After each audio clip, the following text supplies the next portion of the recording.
So what I'd like to share with you today is practical approaches for using tissue cytometry for clinical and research applications.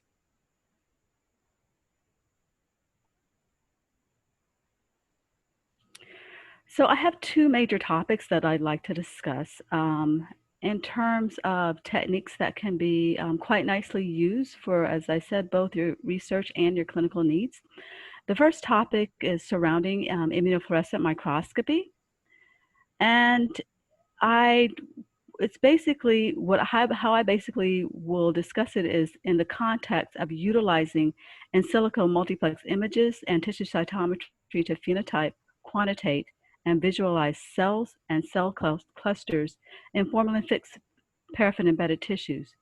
And my motivation for creating this tool was that we needed to really create a method that we can use in multiple resource limited settings, because not everyone has the capability of having high tier, high power microscopy. And everyone basically has, especially here in the US, has at least your standard, 4-color microscope that they can adapt these techniques to.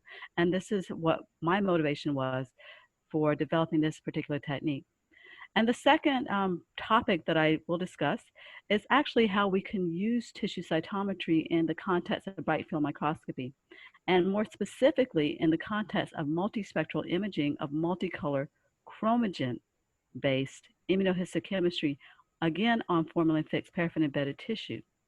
And so this is roughly about 10 years of multispectral imaging work that I have been doing that I'm going to boil down into a very small pieces. So first thing is, why use formalin-fixed paraffin-embedded tissue? Well, my primary focus is actually, and interest is in clinical samples. And so the platforms and the tools that I create are more for trying to interrogate those environments. So how did most of this come about? Well, as we look into our animal models on the research side, you can see that here I show a nice immunohistochemistry, 2-color immunohistochemistry image of a melanoma mouse model. And we noticed that in the spleen and lymph nodes of these mice, that we actually had melanoma positive cells. So these are the cells that are in brown. And this was actually quite surprising to us. So meaning that in the context of this lymphoid microenvironment, we have all of these different cells that may possibly be interacting with these melanoma positive type cells. And then also when we were doing clinical trials with, when we were doing clinical trials with immunotherapy in our human melanoma patients, what we found was that those patients that had either a complete or partial response in terms of reduction of tumor or either stable disease had increased levels of CD3 cells, CD4 cells, and CD8 cells. And so from this information, we now are quite aware that there is a lot going on within the tumor microenvironment. And the things that are going on actually take advantage of multiple different cell types. So your B cells, your NK cells, and of course, as I mentioned here, your T cells. You also have macrophages, dendritic cells, and your cancer-associated fibroblasts and things of that nature that make up this tumor microenvironment and all play a role in not only tumor growth, but also in tumor regression. So our dilemma for all of this was, well, we need a method to characterize and highlight complex immune cell phenotypes and clusters in histology, tissue in situ. So therefore, we need a way to phenotype, quantitate, and visualize the tumor microenvironment.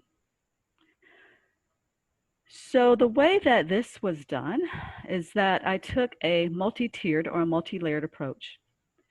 The first layer of this approach involved multiplex tissue staining.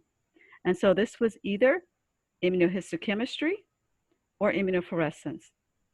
So for immunohistochemistry, I can do up to 7 to 8 target antigens.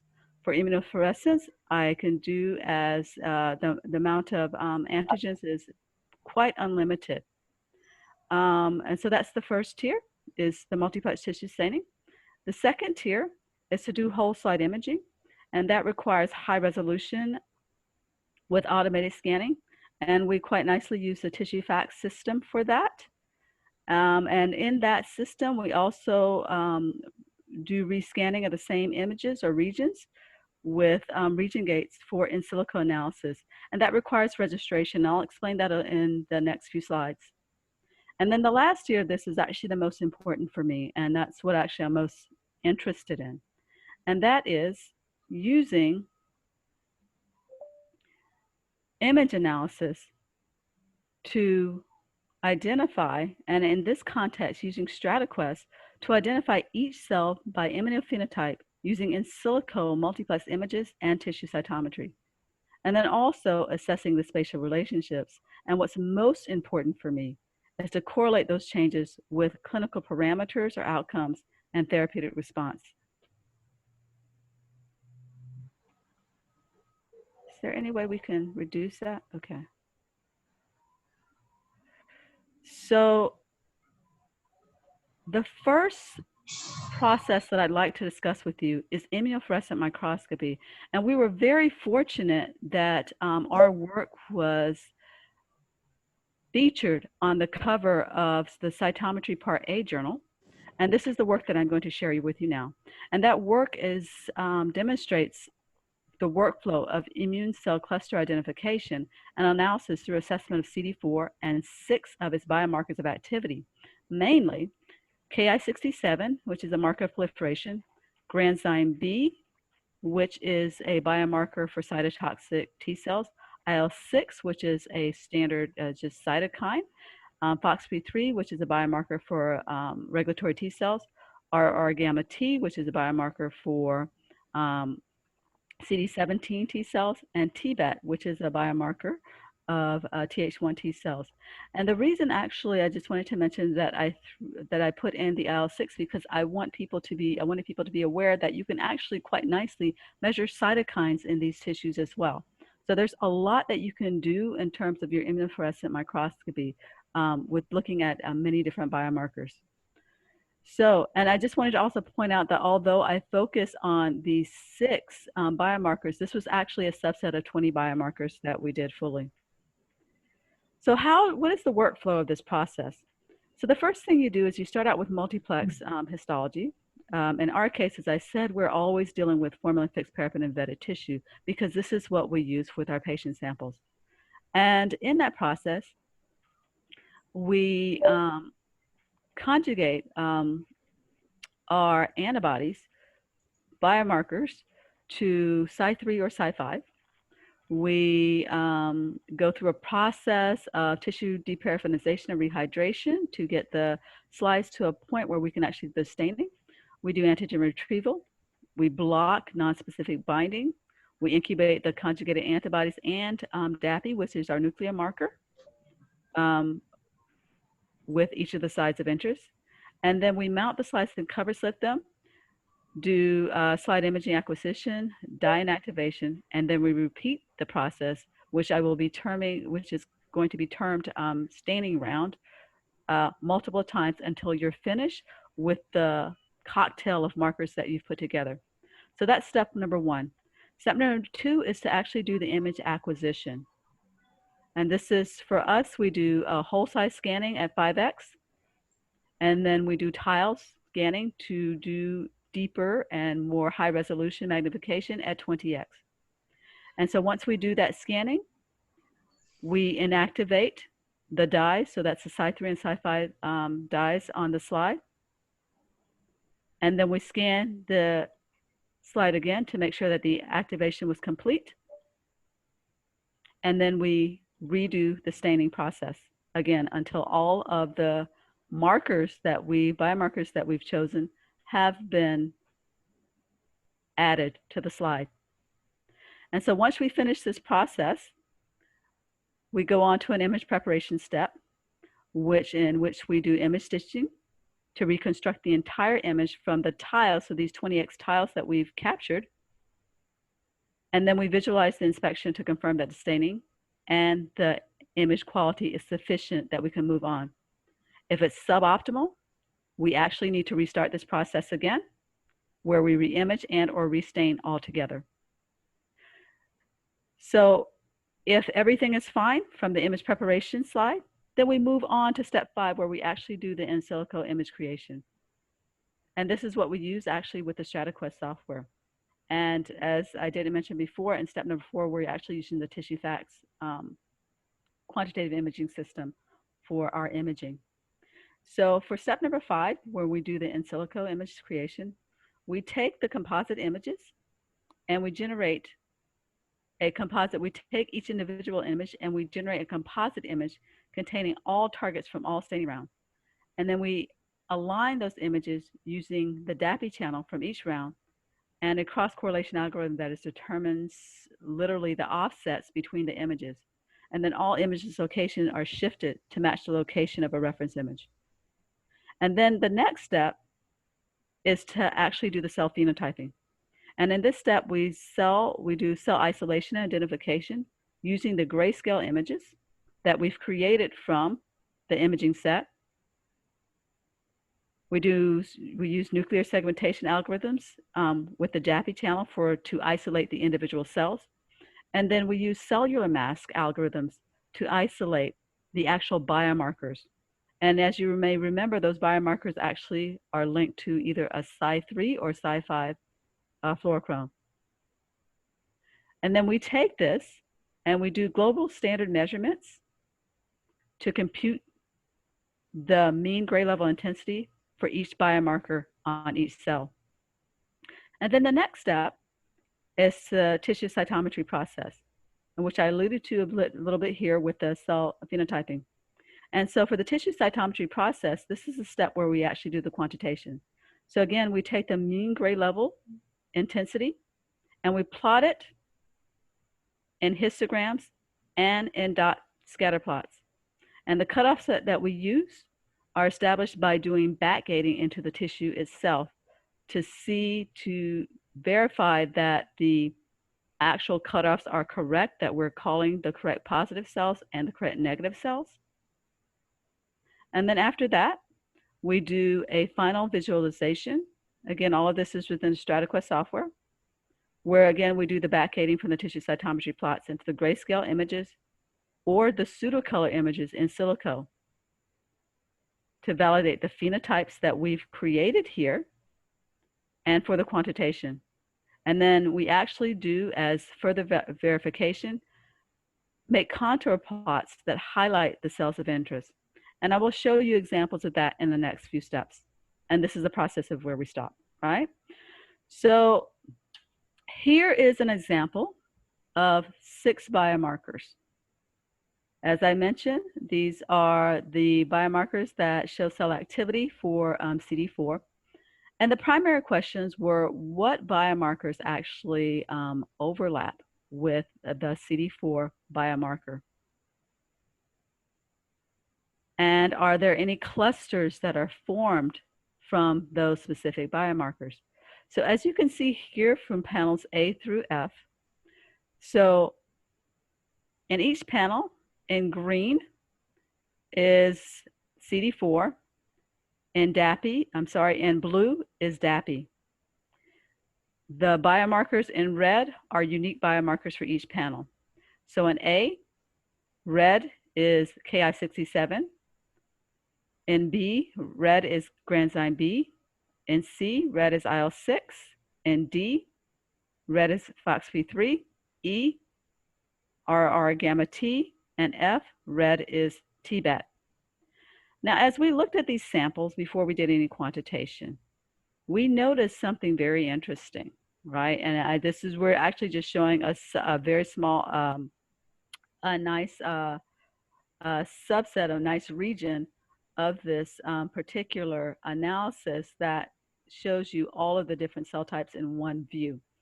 And so, but here we actually just see that it seems that we have that these biomarkers are separating into different clusters within these images. And so we took a step back and we said, okay, well, let's look at the CD4 itself and see if there's some way that we can actually segment or clusters, put the CD4 into clusters. And so what we see here in panel A is that there are actually, if we take all the other biomarkers out, we can see that there are actually 3 cell clusters within this particular region. And in this case, we have, and those clusters represent different intensities of the CD4. So we have a CD4 intermediate cluster, which is this cluster here that has sort of an intermediate expression of CD4. We have a CD4 high cluster, which, as you can see, has very high levels of the CD4. And then we have a CD4 mixed cluster, which is this cluster here in the top left, that have a mixture of low and high CD4 expression. And so what we did was that we actually took advantage of the fact that we can make histograms with the wonderful StrataQuest software, and we're able to gate the positive regions and then take that gate and overlay the positive cells that are labeled in white for the positive regions. And as you can see, it quite nicely, as we were looking at CD4 positive cells, quite nicely selected, identified, and segmented out only those CD4 positive cells within the images. So our next question was, which biomarkers are co-localizing with CD4? And I'd like to show you, go through all the biomarkers that we use. And just to show you, we did both the histograms to show the general positive samples in this case, and Ki67. And you can see as the positive Ki67, you can see those cells being highlighted in white. And then we also did, and that's with the histogram, and then we did a 2-dimensional dot scatter plots, which is quite nice and quite similar to what you see in flow cytometry, where you can take each quadrant and partition it out and see where those particular cells are. So you can see the Ki67 single positive cells and highlight those in the image. You can see the CD4 positive cells, single positive cells, and highlight those in the image. And they quite nicely show and do not overlap with the Ki67 positive. But what we were most interested in were these Ki67 CD4 double positive cells. And that's our interest for all of the slides that I show you moving forward. And as you can quite nicely see, these cells actually quite nicely highlight and are predominantly in this intermediate CD4 cluster population. When we look at the granzyme B, using the same method, we see that our CD4 positive, granzyme B positive cells are mostly in the CD4 high intensity population, and they correspond with the high CD4 intensity populations within the mixed region. When we look at IL-6, we actually see a similar finding, that the IL-6 is also within the CD4 high population and in the CD4 high populations within the mixed intensity region. When we look at FOXP3, we see that the FOXP3 is actually, the majority of them are within this CD4 intermediate population. Our gamma T are predominantly within the CD4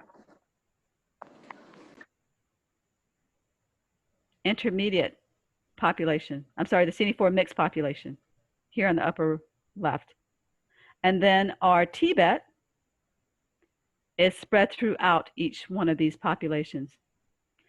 So this is actually a very nice method to highlight where each of these populations are located within the different clusters. And then we can take this a step further and do free-forming gate patterns by taking advantage of scatter plots and the types of steps that we do when we do flow cytometry. So for example, we can take the CD4 and Ki67 scatter plot. We can make a gate specifically around the double positive cells, and those double positive cells are highlighted in orange. And you can see, you can see where each one of these double positive cells are highlighted in the different populations of cells. For example, it's highlighted in the right quadrant when you look at the CD4 granzyme B panel, two-dimensional scatter plot panel. And so you can see this throughout all of the different samples. And then you can do this yet again by making an additional gate and see where those gates, those samples, or those cells end up in each of the different gates within the panels. And so there's a lot of information that you can actually glean from doing your analysis in this format. And this is just to give you an idea of the sensitivity, specificity, and the general performance of this StrataQuest platform when compared to ground truth. And the ground truth was actually done by manual gating using the Fiji software platform. And then the very last thing I want to show you in this particular set is to show you how you can sort of put this together to take a global view of the actual spatial relationships. And how I did this was actually I created phenotype masks to actually help you to show the relationships. And those phenotype masks were double positive cells. So for example, the cells labeled in white are CD4 positive. So in panel A, the cells labeled in white are CD4 positive, Ki67 positive cells. And that's overlaid on top of all the cells, CD4 positive cells that are labeled in red. And so you can do this as many phenotypes. So instead of looking at single cell phenotypes, you can merge two cells together or two phenotypes together and depict that in this type of figure. And so what this shows here, you can see that your intermediate cell population contains mostly your CD4 positive, Ki67 positive cells. That means these are cells that are proliferating. They are granzyme B positive cells, so meaning that these guys are cytotoxic T cells, as well as IL-6 secreting T cells. They also contain our gamma T or your Th17 cells, as well as your Th1 cells. And then our CD4 high expressing clusters also contain, but to a lesser extent, proliferating cells that are predominantly granzyme B positive, IL-6 positive, and Tbet positive. So meaning that this particular cell cluster is skewed more towards a sort of a pro-inflammatory phenotype. And then finally, this CD4 intermediate cluster has very few proliferating cells, and they're mostly skewed towards the FOXP3 positive set regulatory T cells. So again, so all of this gives you a very nice picture of what you can see on a global scale. So in summary, the objective for this particular piece was to develop a method to phenotype, quantitate, and visualize cells and cell clusters in silico utilizing multiplex fluorescent histology and the TissueFax imaging system with a conventional microscopy setup. And so the basic results were that Through in silico analysis, we found 3 clusters of CD4 expressing cell populations. There were intermediate, high, and mixed. And each cell cluster was composed of different combinations of the biomarkers of CD4 activity. The biomarkers had a precision range of 0.44 to 0.88, a recall sensitivity range of 0.85 to 0.99, a specificity range of 0.89 to 0.99, and an F1 score range of 0.6 to 0.89. So in conclusion, for this particular section, overall, we found that in silico analysis coupled with flow cytometry-like abilities, such as gating, backgating, and histograms or dot scatter plot outputs were really powerful tools for phenotyping cells and uncovering distinct cell clusters. So the next section I'd like to focus on is bright field microscopy. So standard 2-color chromogen immunohistochemistry on formula-fixed paraffin-embedded tissue is the first application that I will show. And in that application, I will highlight a kinetic study of B-cell and neutrophil activity in melanoma mouse model of spontaneous regression. And so the bottom line is that when we look at melanoma in humans, we see beautiful B cells here in our H&E samples. And so my collaborator created this very nice mouse model of melanoma that spontaneously regresses when the actual melanoma cells are mutated. And so this gives us different phenotypes for the actual melanoma cells, showing that the melanoma cells that actually survive are actually these cells and grow, which would be this curve here, are the cells that have this epithelioid type of morphology. Those that actually regress, which is the red line here, are the ones that tend to have the spindle type of morphology. And then we have a lot of different mononuclear cells, including myeloid cells, that are in these spaces as well, that take up the melanoma antigens within their cytoplasm as they engulf these samples. And so what I want to show you here is give you an idea of the kinetics. And from this assay, we found that we see B cells and neutrophils as early as 12 to 24 hours infiltrating into these melanoma tumor cells. And then by 5 to 6 days, the B cells are producing beautiful plasma cells and plasmablasts and are surrounding the actual melanoma tumor in terms of the neutrophils in those samples that regress. And so here we have 2 compartments. We have a compartment that is a non-regression compartment, meaning that the tumor will grow out.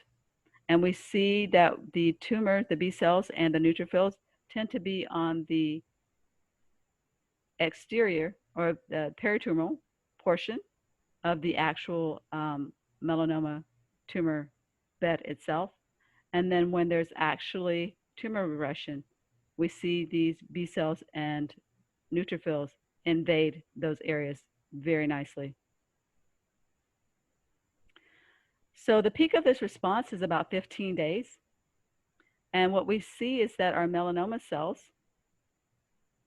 are actually very few. And so the melanoma cells are going to be the ones that are actually very darkly stained here. The lighter stain are actually cells, myeloid cells that have engulfed taken up the melanoma cells and engulfed them in their cytoplasmic space.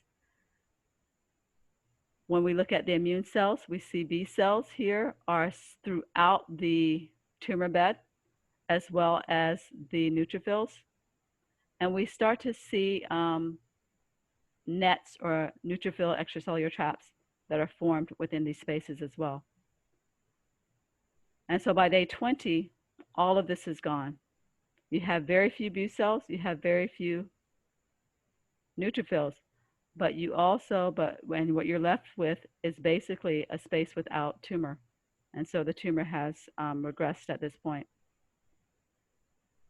And so this has given us 3 different models: a non-regression model where we have B cells, neutrophils that are on the exterior area of the tumor and are not able to invade within the tumor to help to remove the tumor. And then we have our regression phenotype where the B cells or neutrophils are fully invaded and are helping to get rid of the tumor, where you see in this case the tumor is actually very small, brown patches here, because most of it is now destroyed. And then we have mixed phenotypes where you have areas that have still growing tumor and areas that actually regress. And we can see that type of tumor growth and expansion is actually expanded when we actually add in immunotherapy. And so when we add in the immunotherapy, we see even more or enhanced infiltration of these B cells and more infiltration and even denser areas of the neutrophils. And again, as I said, you're starting to see these neutrophil extracellular traps that you weren't able to see before. And so that is with the anti-CTLA-4. And then when we combine this with anti-PD-1, we see even more of that phenotype, very nicely shown. And so how are we able to quantitate this? Well, we're able to use the TissueFacts and the StrataQuest software to show the distributions of the B cells and the neutrophils in different phases of immune cell progression. So during the immunosurveillance period, during the adaptive period, and during the regression interval, where we actually see the tumor regress. And we see the highest numbers of not only the B cells, but also the neutrophils at the adaptive response interval. And we actually looked at these at intervals several days intervals post actually treatment. And you can see that between days 9 and 16 is where we have the highest level of both of these for both the B cells and the neutrophils. And once we add in, again, the immunotherapy, regardless of whether it's the CTLA-4 by itself or the combination of CTLA-4 and anti-PD-1, we get an enhancement of this response in both the B cells and the neutrophils. And this is just a model summarizing the kinetics of that phenotype. And so we actually were able to confirm this using looking at B cells in melanoma patients. And what we found was that those patients that were on therapy who had better progression-free survival had higher numbers, so better, meaning longer progression-free survival, had higher numbers of B cells. And so in summary, spontaneous regression appears to be a milder but effective immune response to cancer cells compared to immunotherapy-induced regression. We captured the mechanism responsible for the milder response, and applying that mechanism to the immunotherapy treatment may actually increase the drug responders and or reduce or eliminate immune-related adverse events. And we believe that B cells and neutrophils may have a key role in this process. And then finally, when we look at our actual patients, higher numbers of B cells corresponded to longer progression-free survival in patients with metastatic melanoma treated with anti-PD-1 immunotherapy. So the last piece that I'd like to share with you is bright field microscopy and taking it to actually a further level. And that is multispectral imaging of multicolored chromogen immunohistochemistry, again on FFPE human tissue. So our standard diagnostic practice is in the clinic is to use two-color chromogen, IHC, of immune and cancer cells. And in this case, I'm showing you patients' samples from metastatic breast cancer patients. So these are actually the lymph nodes, the sentinel lymph nodes of these patients. And when we normally do this, I'm showing you 6 different biomarkers: CD3, CD20, ER, which is a marker of the breast tumor itself, CD68, which is a macrophage marker, CD209 is a dendritic cell marker, and D240, which is a lymphatic vessel marker. So CD20 is B cell, CD3 is T cell. And so if we normally do this through our standard clinical diagnostic practice, we actually are using 6 different slides to do this process and 6 individual stains. But every time that you make a section of a slide, you're actually cutting into what I call a different neighborhood, so to speak, because each cell cut is going to be anywhere from 5 to 8 microns in thickness. And by the time you get to the second cut, so if this was section number 1, and this is cut number 1, and this is cut number 2, you're already looking at a different cell population. So the most efficient way to actually look and to try to understand how all of these markers relate to each other is to do multiplex analysis. And so that's what we did, as I showed you in the IF. The advantage of actually doing this in IHC is that for IF, I use both processes actually quite readily. But when I want to see more of the architecture of the sample, I actually use IHC. So for IF, as you know, you only get what you stain, which is really great when you want to really hone in on very few number of components without seeing any background. If you actually want to see some of the architecture of the other structures that you're not staining, IHC is the process to use. And so for that, I actually developed a 7-color chromogen, strictly chromogen-based IHC.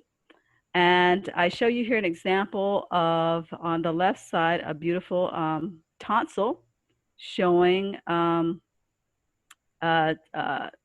what I showed before, those same 6 biomarkers plus a nuclear stain, which is hemotoxin.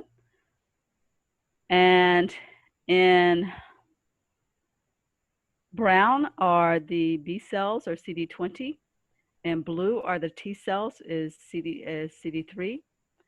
In magenta are the macrophages, which is CD8.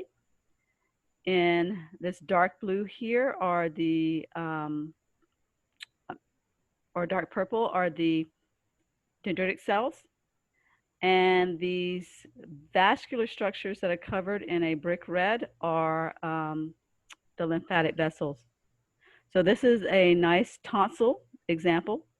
And on the on the right-hand side is an example of the sentinel lymph node of a breast cancer patient. Now, again, this sentinel lymph node should look like this, but you can quite nicely see that the architecture is completely disrupted by these green cells here, which are the breast cancer cells. So how do we take something from a bright field image and really pull out these different colors so that we can do a bit more analysis. And so in this respect, I actually, for the last decade or so, have been working on multispectral imaging, which is a nice way to unmix each one of these colors into separate channels, like what you would do for flow cytometry. And of late, I've been collaborating with the colleagues in TissueFacts colleagues in Austria to develop this process further. And so this is the system that's being used for this. It's called the TissueFacts Spectra with multispectral imaging, and it has a liquid crystal tunable filter that allows you to actually do the multispectral imaging. And so when I do this process, I'm able to, for example, do the same type of analysis that I did with the immunofluorescent staining. I was able to do, so I'm able to take my 7-color IHC and do a full analysis of the tumor microenvironment, in this case of metastatic tissue from graft-sensitive patients using this TissueFacts StrataQuest software. And what I highlight here, you can see these in red outlines.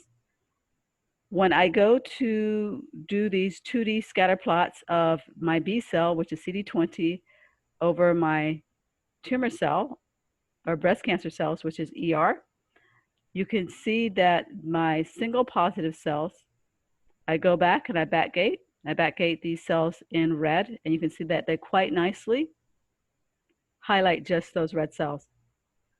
And then I'm also able to do this looking at the distributions of each one of these different cell types using the histograms. And then if I look at my ER, just my breast cancer positive cells, I'm able to backgate and show exactly where these cells are, as you can see them outlined in red in these images as well. And how this is actually being, this type of multispectral imaging is being used, I show you here in another research publication where I looked at the clinical outcome of disease-free survival. And I show here, again, taking these are breast cancer patients, looking at sentinel lymph nodes, looked at 4 different biomarkers.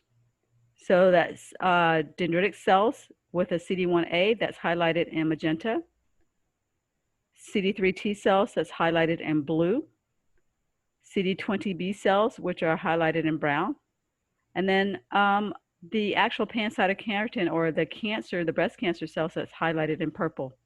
And this is the color scheme in every single one of these example images. And when we look at all of our breast cancer subtypes, we see that those individuals that have higher numbers of B cells have longer disease-free survival in both multivariate and univariate analysis. And then we subset these out into those patients who have the worst, most debilitative, most aggressive phenotype, which is the triple negative breast cancer patients. We see that those do very well if they have higher levels of B cells. And so in summary, combination of multicolor IHC, multispectral imaging, and tissue cytometry is a practical approach for quantitative imaging for clinical studies. And so the take-home message for my talk is that this platform is a really great way to embrace the endless possibilities. The TissueFacts platform can be used for both your multiplex IF and your multicolor chromogen needs.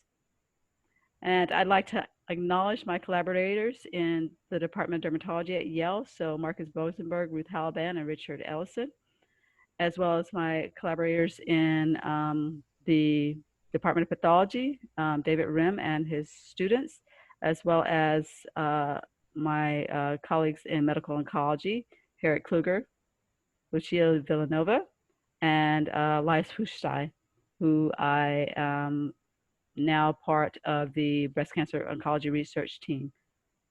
under his directorship. So thank you.